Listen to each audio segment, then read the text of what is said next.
Hello बच्चों, तो चलिए इस प्रश्न को पढ़ते हैं। किन्हीं दो समुच्चयों ए और बी के लिए सिद्ध कीजिए कि ए सर्वनिष्ठ ए संग बी का डैश बराबर फाई।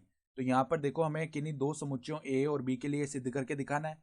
तो प्रश्न में आगे बढ़ने से पहले इस प्रश्न से संबंधित जो मुख्य उदाहरण है उसकी हम चर्चा कर लेते हैं। तो देखो, मुख्य उदाहरण हम जानते हैं। देखो, डी मॉर्गन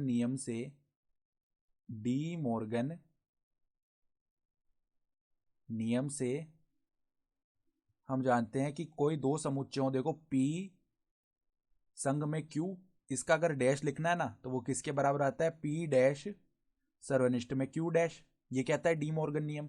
और हम जानते हैं कि कोई भी समुच्चय P है, उसका अगर हम सर्वनिष्ठ निकाल रहे हैं रिक्त समुच्चय फाई के साथ, तो वो सदैव फाई के बराबर आता है। ये जो चिन्ह है ये सर्वनिष्ठ का होता है, ठीक है। सर्वनिष्ठ यानी दो समुच्चयों में जो उभयनिष्ठ अवयव है वो लिखते हैं, ठीक है। तो यहाँ पर देखो, उभयनिष्ठ अवयव से बना समुच्चय लिखा जाता है, ठीक है। तो फाई तो रिक्त समुच्चय और पी कोई समुच्चय होगा, ठीक है। तो रिक्त समुच्चय का किसी भी समुच्चय के साथ हम सर्वनिष्ठ लेंगे तो सदैव एक रिक्त समुच्चय आता है। तो अब देखो, ध्यान से देखना, हमारा जो बायां पक्ष है वो क्या है? बायां पक्ष बराबर में ए सर्वनिष्ठ है ए संग बी का डैश।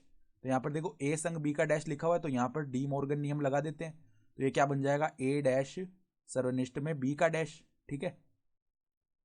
फिर देखो, यहाँ पर पहले हम ए का सर्वनिष्ठ ले लेंगे ए डैश के साथ, मतलब अलग अलग कर लेते हैं। ए सर्वनिष्ठ ए डैश, फिर देखो सर्वनिष्ठ में क्या आ जाएगा? फिर हम ए का सर्वनिष्ठ ले लेते हैं बी डैश के साथ, तो क्या आ जाएगा? ए सर्वनिष्ठ बी डैश, ये बन गया। अब देखो, ए सर्वनिष्ठ ए डैश जो है उसका मान किसके बराबर आएगा? देखो, हम किसी समुच्चय का उसके डैश के साथ क्या ले रहे हैं? सर्वनिष्ठ ले रहे हैं। जैसे कि मान लो यहाँ पर हमारे पास में कोई यू है, सार्वत्रिक समुच्चय, ठीक है। तो इसके अंदर ए एक समुच्चय है, ठीक है। अब ए डैश अगर हम लिखेंगे, ये तो मान लो ए है पूरा, ठीक है। तो ये ए पूरा आ जाएगा इसके अंदर। फिर ए डैश लिखेंगे ना, तो ए डैश का अर्थ क्या होता है? यू का वह भाग जो कि ए में उपस्थित ना हो। तो ये मान लो ए है पूरा, और ये जो भाग है छायांकित वो किसको प्रदर्शित करेगा? ए डैश को प्रदर्शित करेगा ना। तो ये पूरा भाग ए डैश आएगा।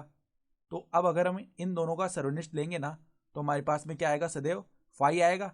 मतलब कोई भी भाग उभयनिष्ठ नहीं आएगा, अर्थात रिक्त समुच्चय आ जाएगा। तो हम क्या लिख सकते हैं यहाँ पर? ये तो रिक्त समुच्चय हो गया, और इसके सर्वनिष्ठ में क्या है? ए सर्वनिष्ठ बी डैश। तो ए सर्वनिष्ठ बी डैश कोई समुच्चय ही तो होगा। तो हम किसी भी समुच्चय का फाई अर्थात रिक्त समुच्चय के साथ सर्वनिष्ठ लेते हैं तो सदैव एक रिक्त समुच्चय अर्थात फाई आता है, ठीक है। तो ये फाई बन गया, और यही हमारे पास में क्या है? दायां पक्ष। तो बाएं पक्ष को सरल करते करते हम दाएं पक्ष के बराबर लेकर आ गए। तो हम क्या लिख सकते हैं? इति सिद्धम, अर्थात दी गई अवधारणा के आधार पर हमने सिद्ध करके दिखा दिया। तो आशा करता हूं कि आपको ये प्रश्न समझ में आया होगा। धन्यवाद।